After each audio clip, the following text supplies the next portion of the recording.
On continue, donc on va passer la parole à Quentin, qui va nous faire le point sur les pathologies neuromusculaires et la grossesse. Merci beaucoup, Quentin. Bien, bonjour à tous. Donc effectivement, aujourd'hui, moi, on m'a demandé de vous parler des pathologies neuromusculaires dans la grossesse, et je vais essayer de répondre de façon assez synthétique à ces trois questions: où, quand et comment. Donc les pathologies neuromusculaires, c'est des pathologies qui sont très nombreuses et assez hétérogènes. Il y en a 371 dans certaines qualifications qui sont décrites. Donc vous vous doutez bien que je ne vais pas pouvoir vous parler de toutes les pathologies aujourd'hui. Je vais essayer de me concentrer sur les quatre principales, on va dire, et puis on va essayer de synthétiser un petit peu tout ça en fin de topo. Donc je vais vous parler du syndrome de Guillain-Barré, des syndromes de Charcot-Marie-Tooth, de la myasthénie, qui est la plus fréquente en pratique, et des dystrophies myotoniques. Donc, ça a l'air d'être bon. Donc, dans les neuropathies périphériques inflammatoires, donc, il y a le syndrome de Guillain-Barré, donc, qui est une polyneuropathie démyélinisante qui se caractérise par une faiblesse et une perte de sensibilité ascendante.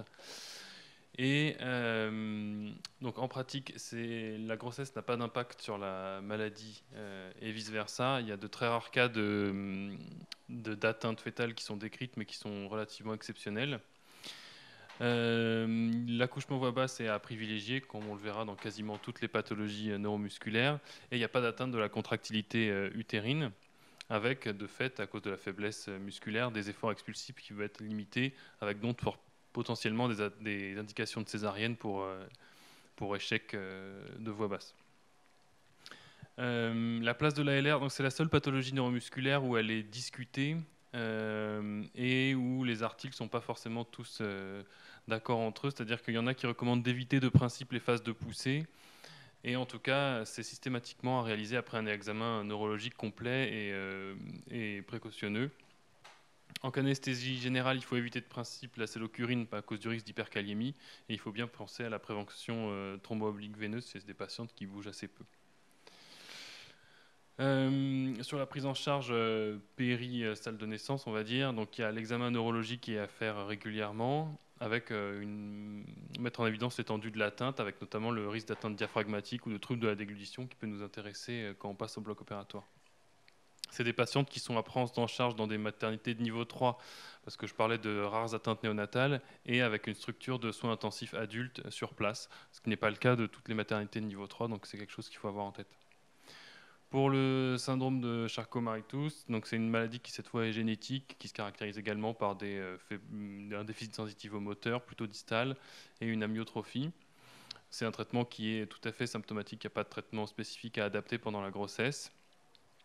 Et là, pour la prise en charge obstétricale pure, donc il y a un surrisque de prématurité, comme dans beaucoup de pathologies de ce type, avec également un accouchement voix basse qui est possible, mais une fréquence d'extraction instrumentale et de césarienne augmentée pour les mêmes raisons que le Guillain-Barré, c'est-à-dire à cause de la faiblesse musculaire, et donc la troisième phase du travail qui peut être un peu plus compliquée. Alors là, pour le coup, la péridurale elle est presque d'indication médicale, elle est à privilégier, anesthésiques locaux peu dosés. Et c'est des patientes chez qui il faut se méfier avec les morphiniques à cause du risque d'insuffisance respiratoire au décours de l'accouchement. Pareil pour l'anesthésie générale, il faut toujours éviter la cellocurine pour les mêmes raisons que précédemment. Pour la prise en charge des patientes au cours de la grossesse, donc c'est une prise en charge pluridisciplinaire avec un suivi par le neurologue qui connaît en général mieux ce type de pathologie que nous, et un dépistage des atteintes autres que neurologiques en fonction du type de pathologie, notamment dans le type 3 et 4 où il peut y avoir des atteintes cardiopulmonaires et notamment des HTAP. Donc, comme pour le Guillain-Barré, c'est une maternité de niveau 3 à cause du surrisque de prématurité et des soins intensifs adultes plutôt pour le versant cardiopulmonaire. Au niveau des atteintes musculaires dites pures, je vais juste vous parler de la maladie de Steiner, donc la dystrophie myotonique de type 1, parce que c'est en pratique la plus fréquente. Qui se caractérise par une faiblesse et une atrophie musculaire, et ce qui peut nous poser problème au bloc opératoire ou en salle de naissance par des crises myotoniques. Comme pour les pathologies précédentes, l'accouchement voix basse y reste possible, et les césariennes sont d'indication obstétricale standard, avec toujours une fréquence d'extraction instrumentale et de césarienne augmentée, toujours un risque de prématurité et de fausse couche. La péridurale, elle est également possible et est toujours conseillée en étant précautionneux comme sur tous tout ce genre de pathologie, avec toujours la contre-indication à la cellocurine et cette fois également aux algenés parce qu'il y a un surrisque d'hyperthermie maligne chez ces patients. Il faut à tout prix éviter les situations à risque de myotonique qui en pratique sont toutes le stress chirurgical, l'hypothermie, la douleur et l'utilisation de cellocurine qui peut majorer le risque de crise. Et le traitement, c'est le dantrolène. C'est des patients qui doivent être surveillés en soins continus ou en SSPI au moins 24 heures après une intervention à cause du surrisque d'insuffisance respiratoire. Et il y a une prise en charge multidisciplinaire qui est à faire en amont. Avec une évaluation cardio-respiratoire chez toutes les patientes, parce qu'il y a un surrisque de cardiomyopathie dilatée, de troubles du rythme. Donc, c'est des patientes qui doivent avoir en plus de la consultation neurologique standard, il faut une évaluation par un cardiologue et éventuellement un pneumologue. Donc, pareil, c'est une maternité de niveau 3 avec des soins critiques adultes à la fin. Globalement, ça sera le message pour le message final. Et la myasthénie, donc celle qu'on est la plus à même de rencontrer, parce que c'est la plus fréquente, c'est une maladie auto-immune qui est également définie par une fatigabilité à l'effort. Pour le coup, son évolution est totalement imprévisible pendant la grossesse, parce qu'il y en a un tiers qui s'aggrave, un tiers qui reste stable et un tiers qui s'améliore. Donc en fait, on ne peut pas le prévoir. Le challenge pour la myasthénie, ça va être le traitement qui est absolument à poursuivre pendant la grossesse, mais avec un certain nombre de médicaments qui sont tératogènes, donc absolument à adapter. C'est des grossesses qui, en théorie, doivent être anticipées, prévues avec le neurologue pour qu'il puisse adapter en amont le traitement, qui sont à revoir régulièrement par un neurologue, avec au niveau obstétrical toujours le même message, un accouchement voix basse qui est possible et préférable. Il n'y a pas d'atteinte du muscle lisse, donc la contraction utérine elle est parfaitement préservée. Le problème ce sera plutôt la dernière phase du travail avec une fatigabilité et toujours ces extractions instrumentales et césariennes qui sont plus fréquentes. La péridurale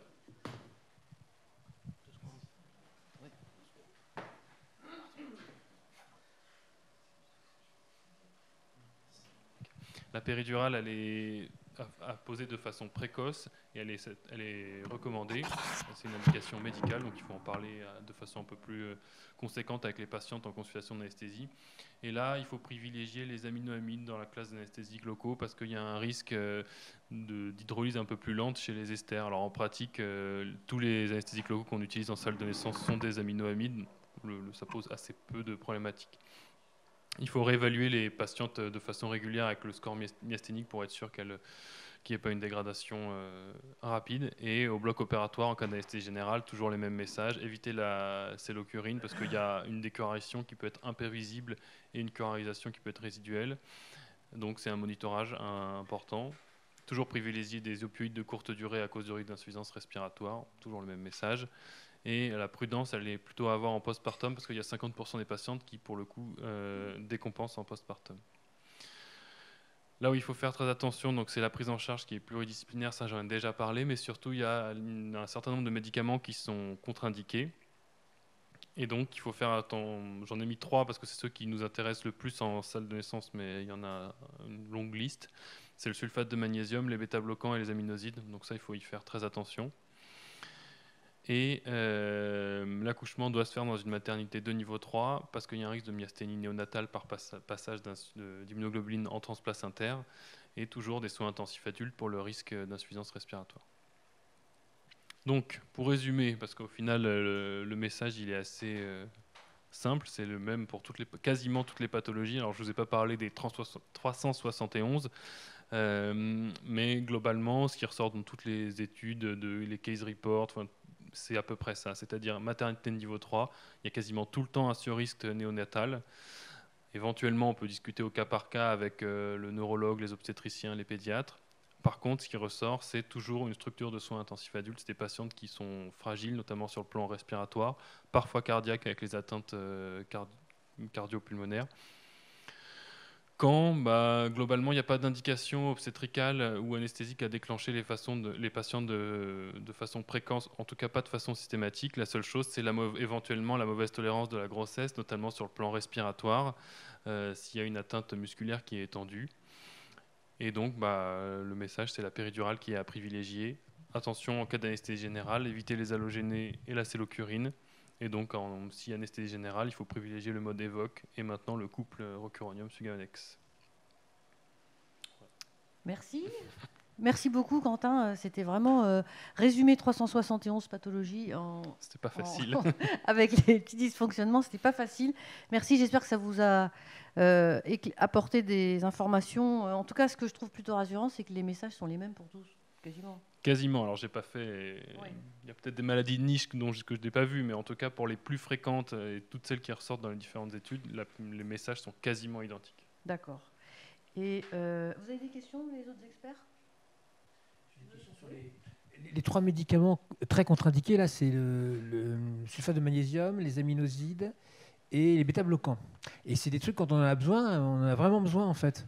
Et alors, c'est quoi c'est le risque c'est un risque de quoi qu'on a Essentiellement de crise masthénique ou d'insuffisance respiratoire aiguë, enfin en tout cas pour le sulfate. Après, c'est à cause de l'effet curare du sulfate. Ouais.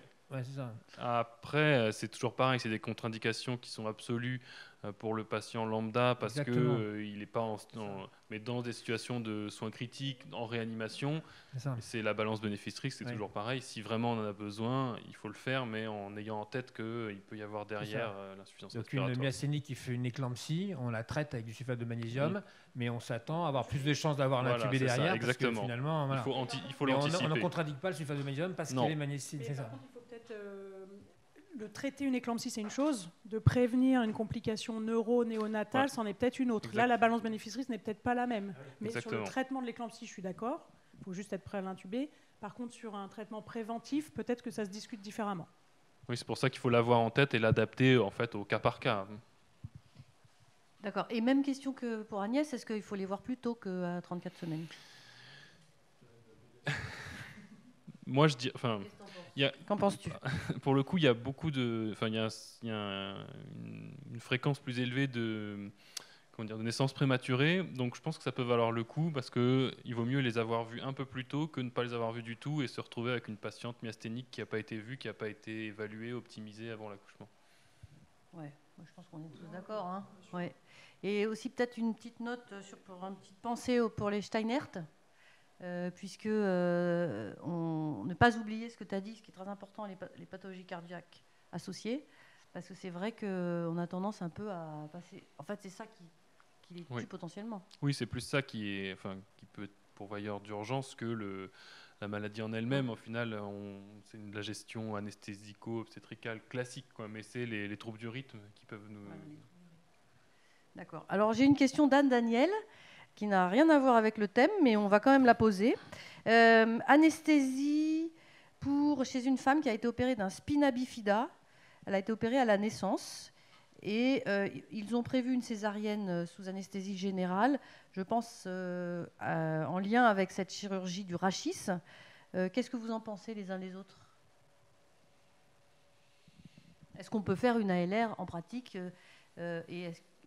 péri, rachis et du coup voix basse? J'ai la réponse, il y a le neurochirurgien qui nous fait non du coin de l'œil. Mais oui, en fait, la spina bifida opérée, ça doit être une des rares contre-indications à l'anesthésie loco-régionale. Et les spina bifida non opérées, en fait, il y a une indication, une imagerie surtout, et un avis neurochirurgien pour savoir ce qu'on doit faire, est-ce qu'on doit mettre une aiguille ou pas. Mais il y a souvent des moelles attachées basses associées, si je me trompe. Et donc, à partir du moment où il y a un signe cutané et une notion de spina bifida... si c'est cutané, c'est plus occulta, mais même si elle n'a pas été opérée, il y a une indication à l'imagerie et un avis neurochir, ça c'est sûr. Après, la spina bifida de découverte fortuite sur la radio où il n'y a aucun signe cutané, là oui, on peut faire de l'anesthésie loco-régionale, mais ce n'est pas les mêmes patientes. D'accord. Et donc en gros, encore une fois, au cas par cas. Voilà, voilà, tout à fait. Et alors une question. Et alors elle demande aussi, Anne, le risque d'hypotonie utérine est-elle plus importante dans le spina bifida? Moi, ça ne me dit rien, mais avez-vous... Anne, on ne peut pas répondre à cette question, mais merci de l'avoir posée. Ben voilà, super, merci beaucoup Quentin. De toute façon, vous pourrez tout revoir en replay.